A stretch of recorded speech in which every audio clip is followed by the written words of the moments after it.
Hello, and welcome to the second installment of Kenyon Review's summer series, In a Few Words, featuring conversations between our writer workshop instructors and their Peter Taylor Fellows. I'm Anna Duke Reach, Director of Programs, sitting inside Finn House, home of the Kenyon Review here in Gambier, Ohio. At this golden hour of sunset, a constellation of fireflies rises up from the campus lawn to light the night sky. Usually, this is the hour our writers gather in Brandy Hall to light up the night by reading poems and prose they've created during workshops. This summer, the pandemic gathers us together apart. But we value the power of words to open pathways to deeper empathy and understanding, and to help us fix a world that seems so broken now. Kenyon Review is devoted to nurturing, publishing, and celebrating the best in contemporary writing in print and online. We strive to expand a community of diverse readers and writers around the globe at every stage of their lives, including experienced writers like our instructors and emerging, exciting new voices like our Peter Taylor Fellows. This work cannot continue without you. If you're able to make a donation in these difficult times, we'd appreciate a gift of $5, $10, $25 or more by clicking the link in the chat section on your screen. If you'd like to purchase a book by any of these writers, please visit our bookshop page. There are links to the titles that will appear in the chat section as each conversation occurs. And now we're happy to present these words from David Baker and Leila Chatti, Erick Gordon and Beth Lambert, E.J. Levy and Claire Boyles, Dinty W. Moore and Angelique Stevens, as well as Shara McCallum and E.G. Asher, as they read from each other's work and discuss why they chose it. Enjoy.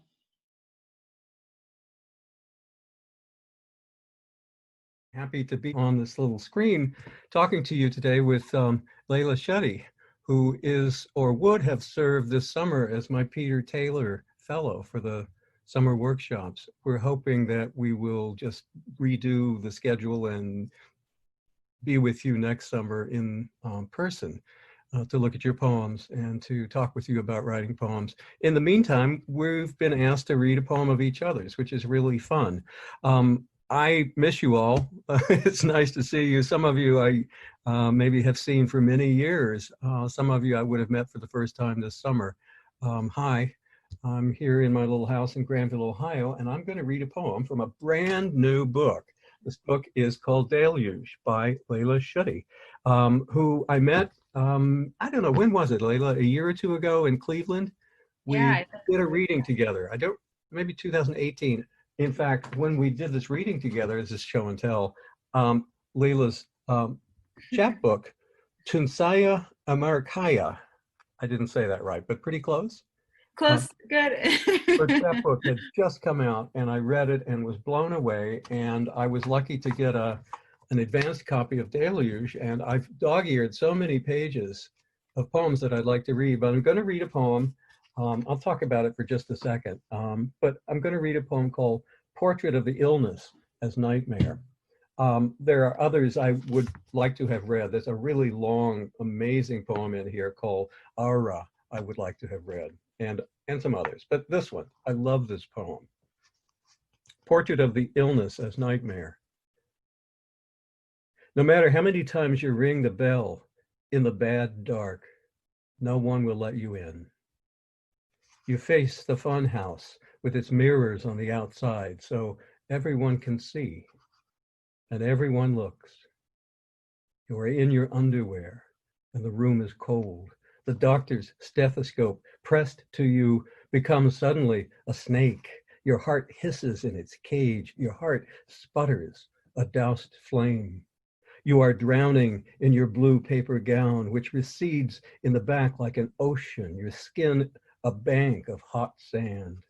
The horizon bleeds, and the days and you wander lost in a city of scalpels where everything glitters and pills fade like moons on your tongue. You sidle through sterile labyrinths and piss in a cup. You wait in a room like a chapel or the belly of a beast. Either way, you think something will save you. You believe this the whole fearsome time. Your God comes, and he is ordinary and terrible. He confers with the doctors at your kitchen table and tells you to eat your clots, round as peas. You want dessert. You want to deceive him, but he, like you, has eyes and uses them. You are grounded in the ground. The pit is a tub and you are washing in your body's black water. You rise like a fever. You rise on a bed, on a stage, the strings reaching toward heaven. There is a momentary break for everyone else. Intermission. They chatter in the lobby. You babble symptoms in a white confessional. You fall from a great height and land on a gurney. You are at the front of a classroom and you are stripped to your bones. The doctor points to your pelvis. You model the tumors. In this light, they look pretty, like jewels.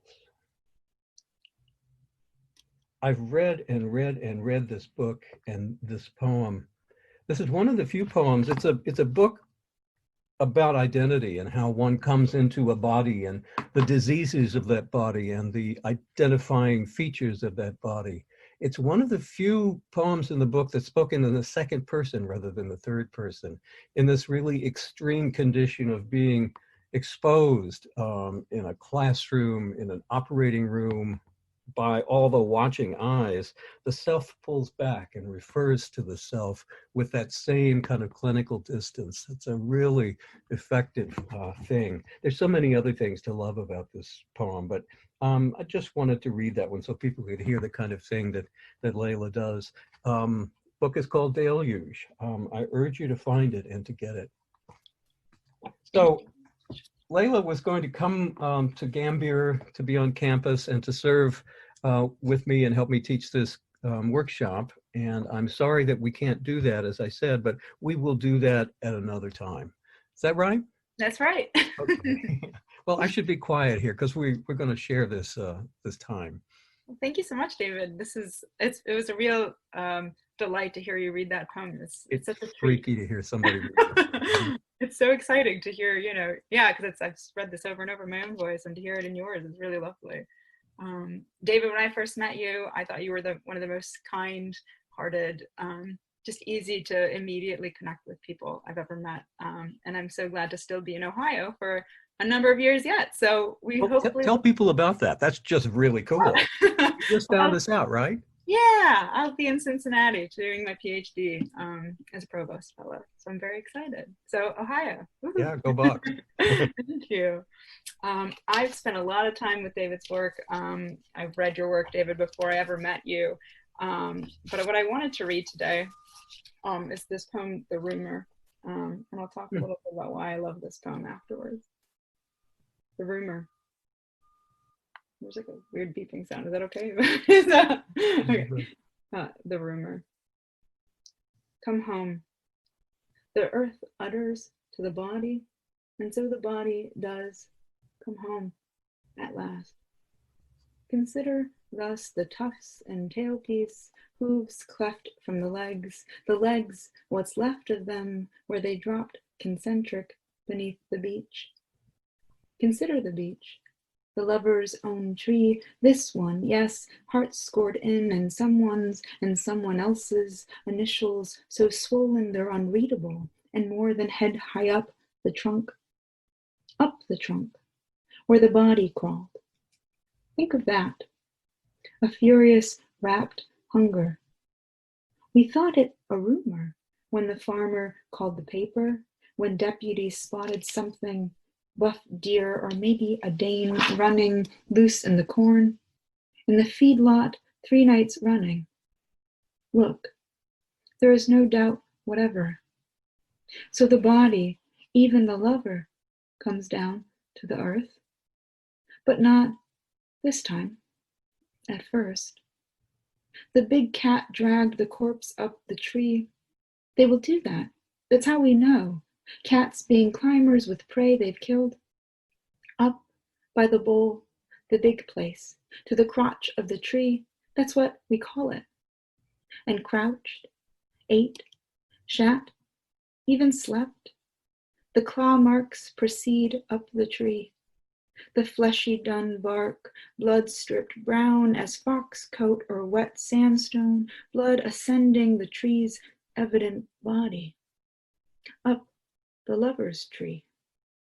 Then the body fell, at least in little pieces, all around the trunk, spattered, strewn, aureole of deer guts, bitten skin, bone. The rest went on again, in the body of the beast. And so we hear the lovers do this too. I love this poem. I love the movement that's happening in it. We start out, with this language of coming home, and there's just this kind of circling around something that we don't actually ever see in the poem. We never see the cat, the big cat, mountain lion, it sounds like. But it's this like intertwining of violence and love in a way that is so fascinating to me, and to sort of see this play out in the natural world, in the natural landscape, where the human is sort of in the periphery, the humans watching, calling the deputies, the humans writing their love language in the tree. But it's just I don't know, it's a lovely poem about something very violent, and I like how the language doesn't evade that violence. It's beautiful. It's interesting that you picked that one and I picked the one. We could do a workshop just in poetry in the body. Yeah, absolutely. It surprised me, that one maybe was the one that you were drawn to, given your own poems and the dismantling of a body and the beauty of a disfigured body and the mortality of a disfigured body. Absolutely. That's cool. That line, the line of the rest went on again in the body of the beast. I love that, the rest going on and this carrying on of, into something violent, but that lives on. I think that's incredible. And then the last line, of course, leaves me thinking a lot. So I appreciate that. Thank you so much, David. I love this poem.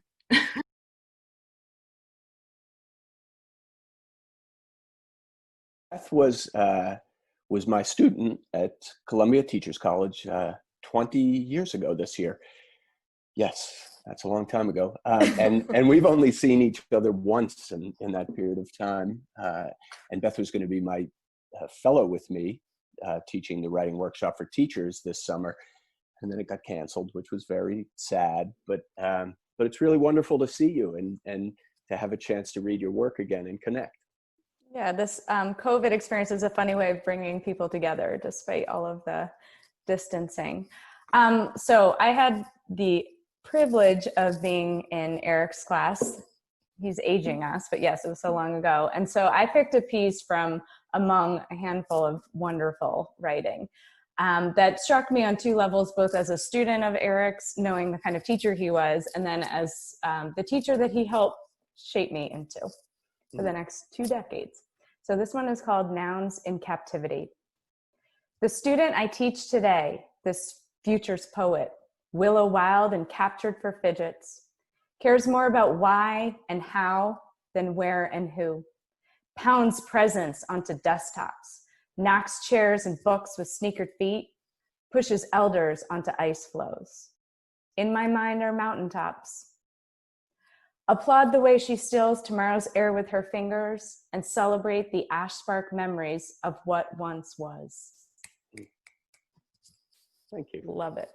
I chose this just because this is sort of how I approach teaching, or tried to, learning everything I did at a foundational level from Teachers College, and then trying to apply it and trying to perfect it over many years. But this is really what I was always going for. This speaks to me about having kids just really engage in their learning in such a visceral, active way, like knocking chairs and pounding presents. And I can even see like Erick's students, younger students, just really engaging with their learning in this way. And thinking about the why and how, and not so much on this passive notion of where and who, which makes me think of memorizing things and just sort of regurgitating whatever's thrust upon them. So it really became a mission of mine to have kids own their learning, and be active participants. And it's like what I do now in my job as a consultant, which sounds really dry and boring, but it is all about helping teachers create more personalized experience for their students. So I wanted to know, Eric, if this was if you had one student in mind while writing this, or if this was sort of like a generation of students, so to speak. I had a student in my mind, and it's a generation of students, absolutely. But yeah, the student that was in my mind was actually male, not female. And he was a young man that I taught at Rikers Island, an incarcerated young man years ago who was brilliant, absolutely brilliant, and just would enter the room smashing chairs and knocking things over. And he was pushing so much against the very rigid education system that he had grown up in. And this was meant to kind of, liberate some. And there's some violence in it, pushing elders onto ice floes. But sometimes I think, that's what we kind of need to do with this system that we take for granted. This education system is push it onto an ice floe, get rid of it, and start again. So thank you for reading that. It was really nice to hear. Thank you for sharing that. So Beth sent me a number of pieces. It's the first opportunity I've had to read her writing since I was her professor 20 years ago. And I picked, of the things she sent me, I picked a very timely piece, and it's a villanelle, and it's called Rebranding. So I'm going to do my best to, it's a tough one to read, I'll say that. Rebranding, a COVID villanelle. Counting our virtually interminable days, courting our volatile inner demons, curiously, our vexation instead decays. Conspicuously, operating valiantly, instincts downplayed, candidly, only venturing into deep ends, counting our virtually interminable days. Cages of vast, indefinite delays, challenging obsolete visions, incredible deletions. Curiously, our vexation instead decays. Creativity overpowers, violence it defrays. Cognition, opportunity ventures, indefatigable dreaming. Counting our virtually interminable days. Compiling our voices, inspiring displays. Communally, our virtue increasingly deepens. Curiously, our vexation instead decays. Claiming our victories in domains, confinement oddly voids, insignificant disagreements. Counting our virtually interminable days, curiously, our vexation instead decays. Really nice.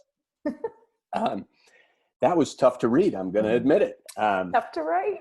And yes, so villanelle. I mean, part of the reason I picked this is because it's such a strange form, and I haven't read many villanelles, maybe ever, but certainly for years. And the only one that I could actually think of is Dylan Thomas's famous villanelle. What I remember is it's a series of tercets. There's a kind of one and the third are repeated. Was that it? And ABA until the quatrain at the end, ABAA. Right. Okay. Because you pull the first and third lines together. Yes. So we've already got this massive constraint, which is really interesting.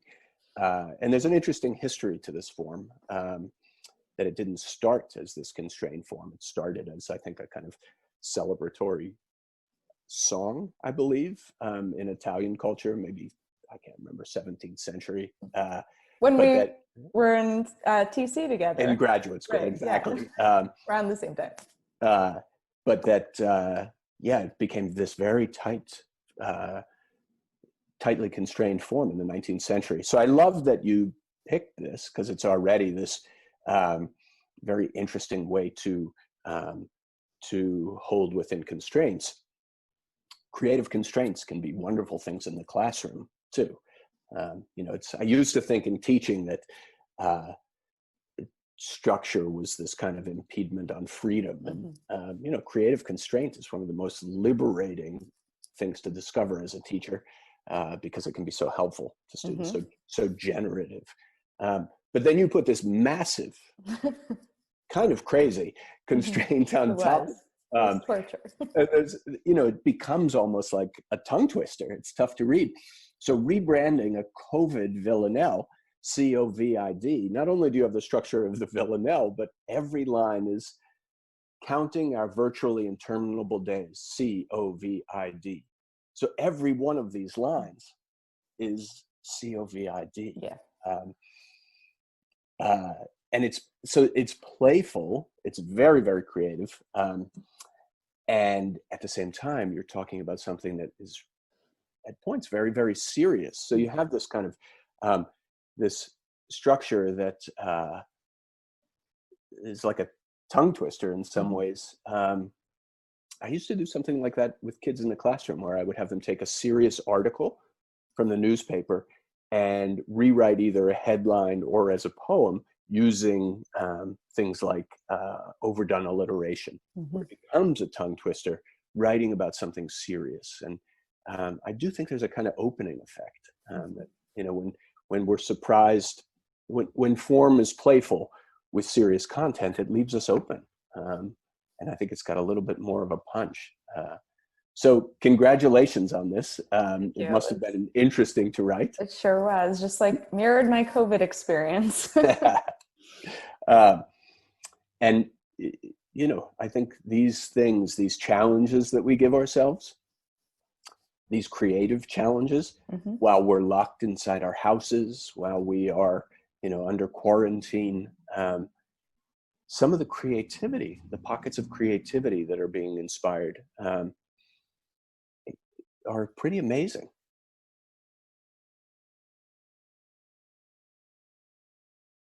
Hi, I'm E.J. Levy, an instructor in the Kenyon Review's Summer Writers Workshop, here with Peter Taylor Fellow Claire Boyles. Hey, Claire. Hey, Jay. I'm going to read the opening 3 paragraphs from your wonderful story, Ledgers.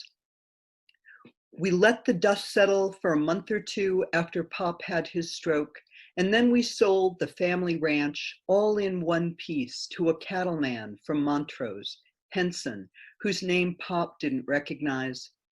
I'd been living on the Farallones studying site fidelity of ashy storm petrels, birds most people probably haven't heard of and might not ever. An oil spill or other catastrophe on the central coast of California any fall could wipe the whole species off the map. It was a plum research gig, every ornithologist's dream job. But I loved my Pop, so I gave it up and came home. That closing was the only time I've been happy that Pop lost his speech, because I didn't want to hear him say out loud how much he wished I'd taken an interest in the damn cows instead of the damn birds. Pop refused to let a subdivision be his last crop, so he gave Henson a good deal. We closed at the end of September. Henson signed the papers with ranchers' hands, leathery and sun-weathered, just like Pop's. Henson's my age, plus a few years maybe, divorced, 1 young daughter, and I'm flat suspicious of the guy. How does anyone in their 30s come out of that recession with the kind of money it takes to buy a quarter section on the river, water rights attached, outside Gunnison? Pop's stroke stole a whole lot of things from him that I miss too, some more precious than his ability to manage cattle. Verbs, for example, and with them, anything resembling sentences. Also the use of his entire right side and all our savings and medical bills, though that last resolved just fine when we sold the ranch. The worst is, he can't say my name, Nora. Instead, Pop calls me Vera. I stopped bothering to correct him. Vera, my mother, died in a puddle of her own blood and placenta the day I was born, waiting for the ambulance that turned down County Road 68 instead of County Road 68 and a half. I hate to end there because it's such a great story, but I'll just to make some comments about this. It's such a joy to read these opening paragraphs of Ledgers, a real wonder of a story and a great example of how best to begin one. Openings are critical in short stories, as you make clear here. As Joan Didion said more broadly of prose, quote, everything flows from that first sentence. By the time you've laid down the first two, your options are gone, end quote. Which is why in our workshop at Kenyon, we focus on the starts of stories, writing 5 to 6 new story starts in our week together. But to go back to your opening, it's such a delight and an instruction in so many ways. The late Lee K. Abbott, one of the great teachers of the story form, whom you know I always quote, used to say a story should always start in a moment of change, an instant of instability in which character is revealed, and yours does. I love how momentous the change is here and how economically you telegraph it. The father's had a stroke, the daughter, Nora, has left her plum job studying birds to come home and help him. The family ranch has just sold to a stranger who Nora does not trust. But the change here is bigger than this father and daughter. It's the tectonic shifts of late capitalism, of extractive oil and relentless development, which again, you beautifully telegraph with Nora's reference to the Great Recession and that oil spill that could wipe out those ashy storm petrels. I love that we learn about those petrels here, that you're teaching us about the world that we actually live in through your fiction. Character, of course, is the core of a short story. It's of fiction as a whole, and it's beautifully brought to life here. It's not clumsily described, but revealed in Nora's brilliant observations, in what she notices, her description of that rancher's hands, her claim that she's quote unquote flat suspicious of the guy. And even though Nora's father has lost his voice to stroke, we hear his cadence and know the man when Nora says, quote, he wished I'd taken an interest in the damn cows instead of the damn birds, unquote. Place is equally a character here, and I love how place names become an incantation. Montrose, Gunnison, a quarter section with water rights attached. You show us in these opening paragraphs the real danger that comes of being attached to a place like those petrels Nora studied in California, whose site fidelity puts them at risk of being wiped out. At the same time, you let us know the high cost of not being connected to the places we are, with the story of Nora's mother, who died because the ambulance driver didn't know the difference between County Road 68 and 68 and a half. In short, your brilliant story's opening gives us those greatest gifts of fiction, characters we care about because they care deeply about something, and true suspense because we know what they've lost and what there is to lose, and we read on to see what they'll do for what they love. So I hope listeners will go out and read Ledgers right now, the first story in your forthcoming story collection. It's just a marvel. It will be such a pleasure to be with you in Kenya next year. Thank you so much, EJ. That was so generous, and I really appreciate it. And I'm so excited to read some of your work today too. Thank you. I'm going to read from your Theory of Dramatic Action, which is the final story in your collection, Love in Theory. And I'm going to start not in the middle, but in what is titled Act 2. And so I think what listeners might need to know is that the main character of this story has left the woman that she was married to and returned to graduate school, where she is taking both a screenwriting class and a class in Greek language. And she's sort of struggling to define her relationship, or like how much drama she wants to have in her life versus how much domesticity she wants to have in her life. And that's sort of where we pick up, where it's Act 2. Your screenwriting instructor does not like to use the terms antagonist, protagonist, because, she says, she is no longer sure what they mean. The good guy, the bad guy, she's not sure who is who. I used to think there was a good guy and a bad guy, she says, making little quotation marks with her fingers in the air. Now she is not so sure. She has read Egri's Art of Dramatic Writing, in which he claims that Iago's the protagonist in Othello because he is the guy who makes stuff happen. He drives the action. now, she says. I just avoid the terms. I say main character because anyone can pick that person out. That person is the person who has a need that may or may not be met. A story your instructor scrawls across the board, quoting Ken Kesey, is about someone who needs something and what she is willing to go through to get it. You wonder what it is you need now, whether drama is really the ticket. You wonder what you are willing to do to go through for a more dramatic life. As you cross the campus green on your way home, hear your name called out, look up and see a hand wave, squint to see who it is jogging toward you, here where you know no one. When the professor of Greek reaches you, he is out of breath.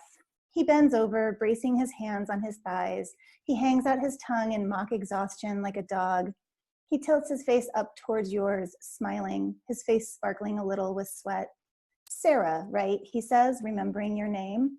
Right, you say. His polo shirt gaps away from his chest a little, and you see the tangle of black hairs below his clavicle. A few are silver. How is it going, he says, straightening up. He speaks with the precise enunciation of American slang that foreign speakers have. You tell him Akron reminds you of Venice. Really, he says, arching a single lovely eyebrow. It reeks of raw sewage, you say. He has a nice laugh.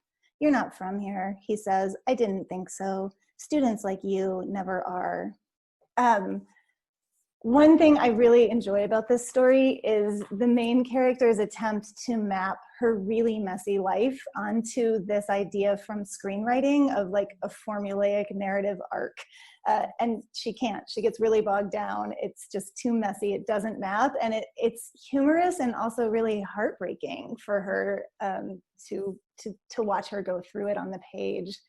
But I chose this particular section because of the way the second person point of view both complicates the idea of a main character and kind of lets the reader participate in that idea. Like, I think Sarah is definitely the main character. She's the one with the need, and she's the one that may or may not, be able to have that fulfilled.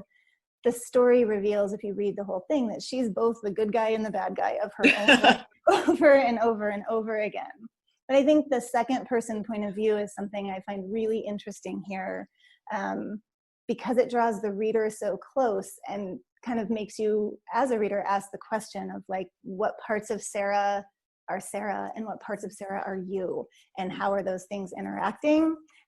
Anyway, those layers of structure and meta structure with, the idea of the screenwriting in the background and character and point of view are really the delight of the story for me. And I hope that listeners will go also to your website where there is an entire version of this story, or just buy your book, which they could also do. Thank you so much. That's so lovely. It was so fun, EJ. Thank you for, doing this. Thank you. Actually, you totally gave me complete insight into like all that I am trying to do in the books I'm struggling with now. Thank you. I mean, it really is. It's like all about trying to map a life onto these structures. Oh boy, would that we could, right? Right. Just like, act 1, 2, and 3, done. And I cannot wait for your book to be out, really. Oh, thank you. It's such an exciting story. Yours too, yeah.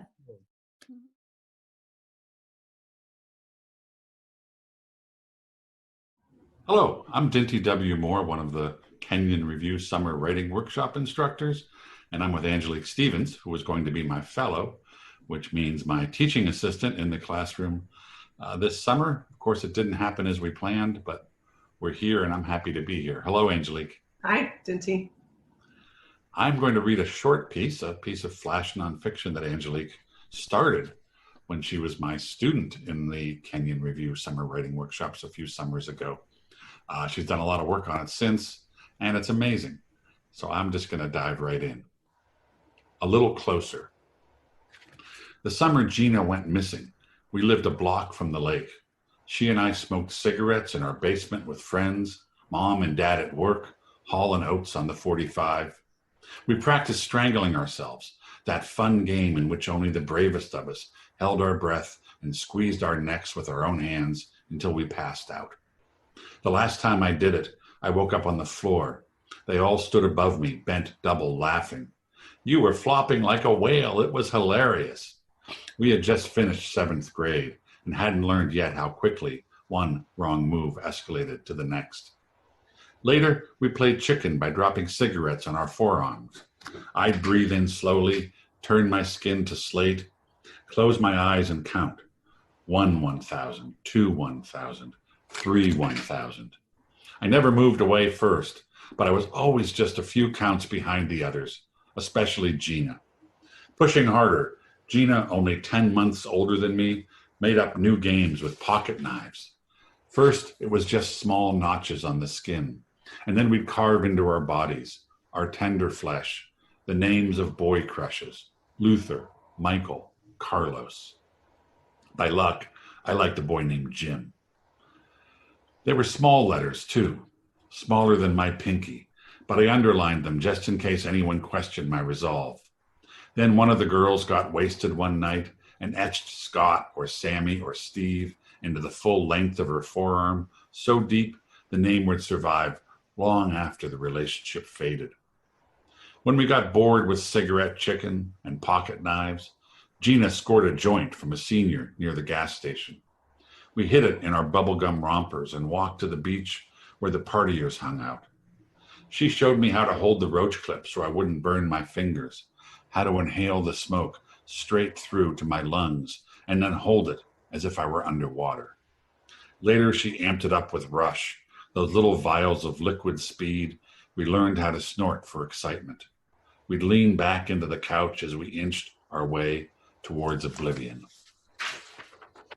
By the end of that summer, just before Gina got picked up by that pimp, we got the idea to climb down the tree outside our window. We'd walk up Lake Avenue near the beach where biker bars and dance clubs blared Prince and Foreigner. We'd pucker red lips and hike our skirts up as we neared the lot where racers showed off tricked out Camaros and fired decaled Novas.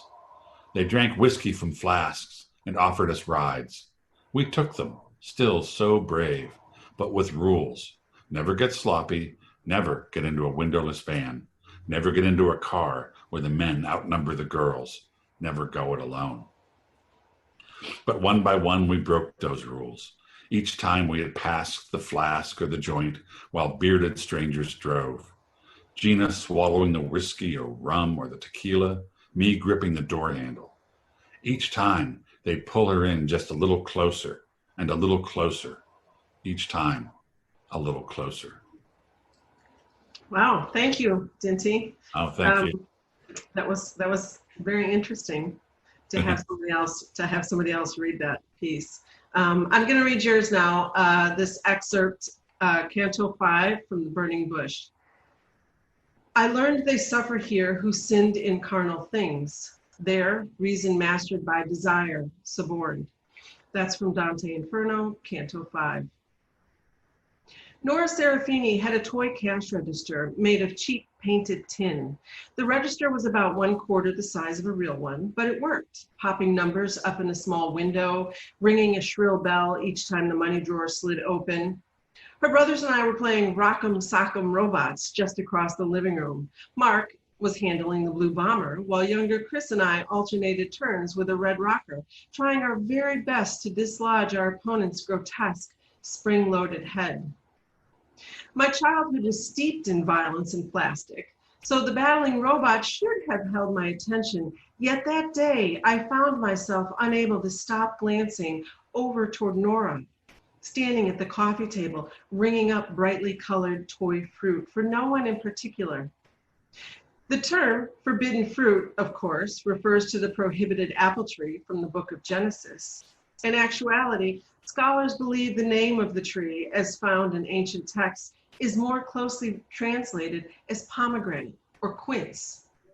It hardly matters. What was forbidden was never literally the illicit fruit, but instead something more metaphorically, knowledge, sex, or quince-shaped parts of the human anatomy. If Eve had offered Adam a pomegranate, what would he have said? No, thank you. Too weird and sticky? Nora was 6 that summer, and I was just a year older. She had chestnut eyes, thick eyebrows, straight dark hair that ended just at the tips of her tiny shoulders. I didn't have a name for the feeling inside that made me want to study Nora's every move instead of playing with her brothers. All I knew was that I enjoyed watching Nora move the miniature plastic apples and oranges back and forth on the table. I liked the way she startled every time the cash drawer opened. My memory is that I did eventually go over and play grocery store with Nora for maybe a minute until Mark's sharp rebuke bounced across the room. What are you playing with her? Come on, let's go ride our bikes. At age 7, my understanding of the Garden of Eden story was rather simplistic. Adam and Eve were naked all of the time, which just seems silly. They had lots of pets, and miraculously the lions and tigers never ate the rabbits or the chickens. One day, a chatty snake suggested that Eve eat from a tree that God had previously suggested was off limits. The snake was inordinately persuasive because Eve, despite the fact that she lived in paradise, according to Sister Mary Mark, and had everything she could ever want, did just as the snake suggested. Then Adam did so as well. Shortly thereafter, God popped out from behind a bush and said, I gotcha. And then original sin, hell, evil, war, shame, guilt, all of the bad stuff. And that's it. Thank you, Angelique. Yes. So I had to sound like a seventh grade girl, and you had to sound like a 10-year-old boy. I hope the audience understand we switched our manuscripts there. Right. I love your essay. A little closer. Thank you. One of the main reasons I love it is nowhere, and this is the power of scene and the power of nonfiction, nowhere in there do you say, you know, we were in danger, Gina and I, or we were making dangerous choices. But, you know, just listening to the details pile up one after the other of what happened that summer, the reader is thinking, oh my God, they're making some really dangerous choices. I just love the restraint, understatement that you used in that part. Yeah, you know, I feel the same way about yours. First, restraint. I love the structure of this piece. And as soon as I got done reading, I thought, I want to make this a prompt. I want to teach it because this just in those first 2 pages of this piece, you have 4 beautifully sharp and powerful scenes and seemingly disparate.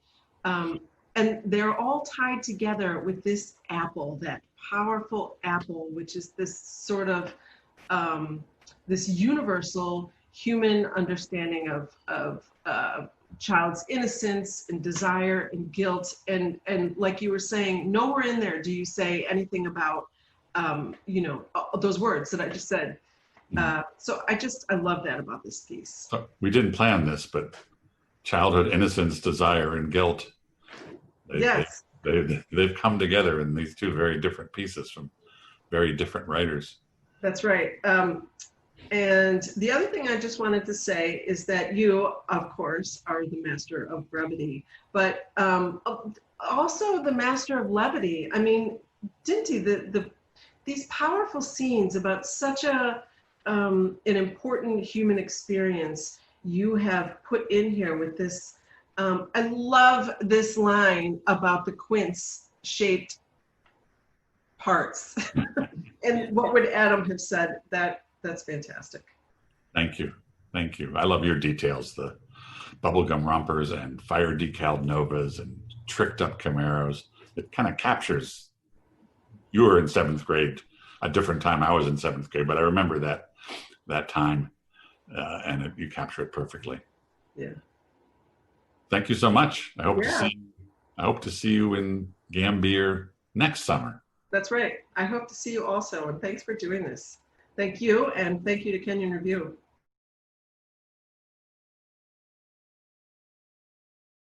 Hi, everyone. I'm Shara McCallum, and I know this is a poor substitute for being with you in person, but I'm so delighted to be here with E.G. Goodman. E.G. is an amazing poet and was to have been the Peter Taylor Fellow in my workshop at Kenyon Writers Workshop this summer.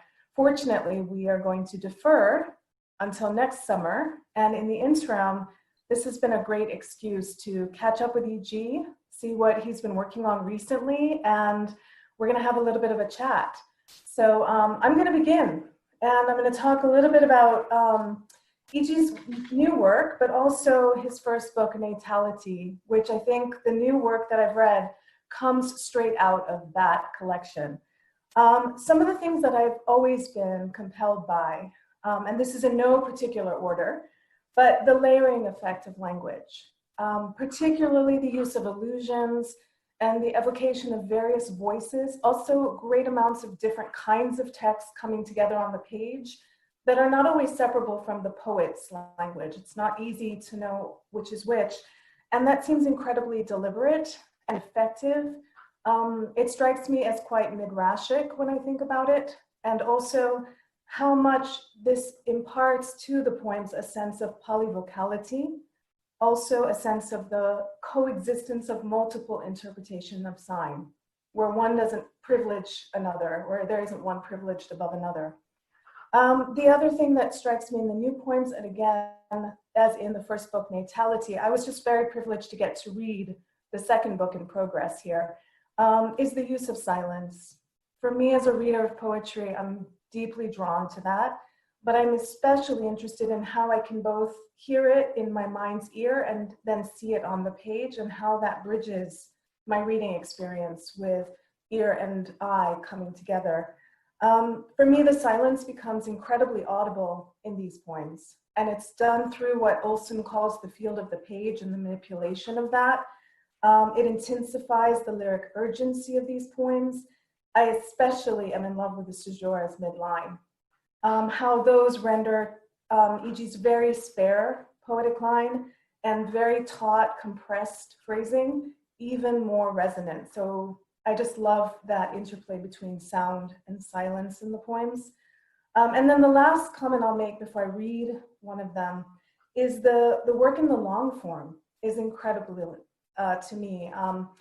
So lots of poets work with book-length sequences. And I think that why I would distinguish what I see E.G. doing here is I typically see those as individual poems, which some of them don't stand alone as well, but they often are conceived of parts that come together and form a whole. This really feels very much like with Natality, this new work. It feels as if there's no way for you to tease apart the parts. They're so imbricated in the whole, and in just really glorious ways. What I think of a lot, and I know Eduardo Corral commented on the first book being an epic poem, and I agree, it has that kind of scope and sweep, but I think it's incredibly difficult to really write a long lyric poem. So I would say that when I think of the Erick, I think of the narrative tradition often. These are really associative, long lyric poems that hold together. And I just wanted to end with a quote from C.D. Wright, which I think really speaks to the poems. And not coincidentally, E.G. used this in their first book, which was two epigraphs, but this is the first. Quote, "The goal is not to make a story, but to experience the whole mess." I love that idea. And I think what Wright is doing here is also really smart, positioning mess in a very beautiful way. Mess is the exalted one now. And the story, which I think really means to be modified by the word singular, or it's implied to me, is the not truthful part. When you only tell the one story, then you are not doing the whole work. And so I love the idea of this speaking to E.G.'s work, both the first book and the poems of this second work. And I'm just going to read one, and then I will turn it over to him. Third, at Gayoso. Further east near Rankin's schoolhouse and Pendergrass grocery, two black soldiers in union uniforms move onwards, looking back. Monday, April 30th, on Bayou Bridge. The rain draws the sun's languid eye, closes off the world as the trees call back their shadows. A river rising narrows the levee. a mile downriver, the cotton a too green hue. All is not memory enough. I'll stop there and turn it over to E.G. Thank you, Shara.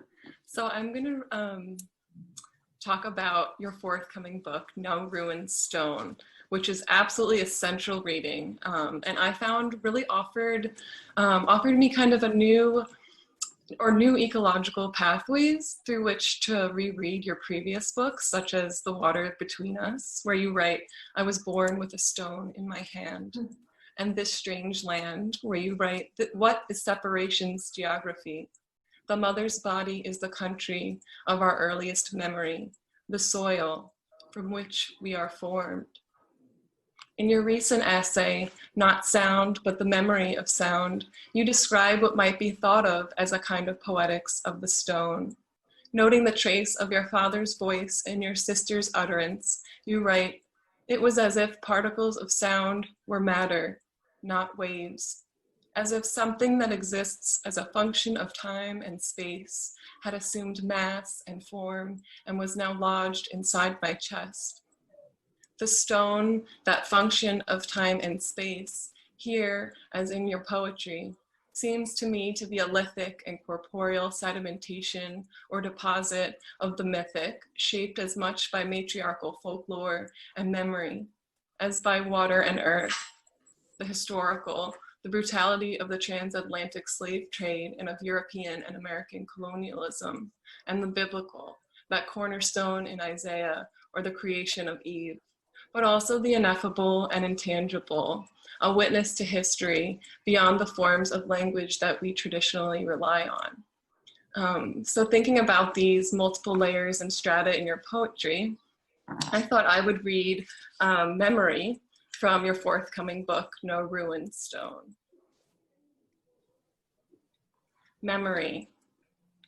My first was sound, brought forth from her hands, wielding an axe, severing the necks of fowl, rending flesh from bone, that sound, torn from a throat, the cry she'd made as a child rendered orphan, stolen across an ocean, hungering to feed, ceaselessly to feed. The second was no sound, but fire, kindled of her hands, lighting kitchen walls, dredging blood from the seas, memory blood, tilling soil, blood, not even rain, that falls and falls without end, not any water we cross, any riverbed, stone can absolve. Thank you, E.G. It's amazing to be read by such an erudite scholar and such a layered poet as you are. Thank you for that. I think we have a few minutes and I really am excited now to have the conversation part of this segment with you. And what's in my ear is how coincidental our work is. Maybe that's just the mind's desire to create union and pattern that is in me. But our obsessions with history. There are a lot of other things I could say, but I think that one comes to mind, and myth. And I didn't talk very much about the content of subject matter that you're trained on in these new poems, but they are very much about that layering of personal and public histories, coming down from the matriarchs in your family, but also engaging with the American South, with racism, with that shared history of the transatlantic slave trade as it comes to be known in Memphis in particular in these poems. And so I wonder if you maybe would answer a question that's what is staying with me when I read them. Two questions, and you can pick up whichever you want. How does poetry recover both the personal and the public history? Can it do that? And how in telling your story, these interwoven stories, are you making a new myth? So those are wonderful questions. Thank you. I think to answer or to think about the first question, which is probably a question I'll be sitting and thinking about for a very long time, but is that I think poetry has the ability to kind of cultivate not just the historical narrative, but the affective or emotional environment around that history. I guess maybe kind of that mess that you were quoting from C.D. Wright that I always hope and think critically about as working against the kind of exclusivity, the denial, the cultural forgetting that's kind of inherent to national master narratives. Especially the long form for me allows me to stick with an idea as it reemerges and comes back, or a feeling or a sound, or and as you pointed out, a silence or an elision, and to think about what's not being said as much as what has been, or especially what's being said by people who wouldn't maybe be included in these kind of historical archives.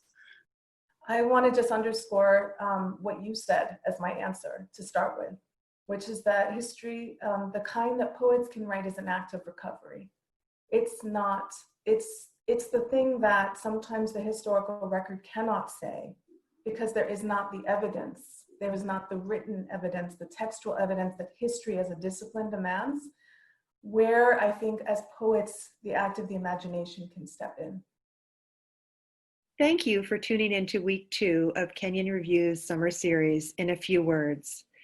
And we hope you'll join us again next Tuesday for our 3rd installment of this series, featuring Natalie Shapiro and Jennifer Jean, Jamie Quattro and Lisa Ann Cockrell, Nancy Zafras, Karen Lynn Greenberg and Nancy Ludmer, Brad Richard and Allison Pellegrin, Elizabeth Lowe and Bruna Dantas Labato. We hope to see you then. And as we wrap up, please consider supporting the Kenyon Review with any donation you can make by clicking the link in the chat section. Be well and stay inspired. And thank you for joining us. See you next week.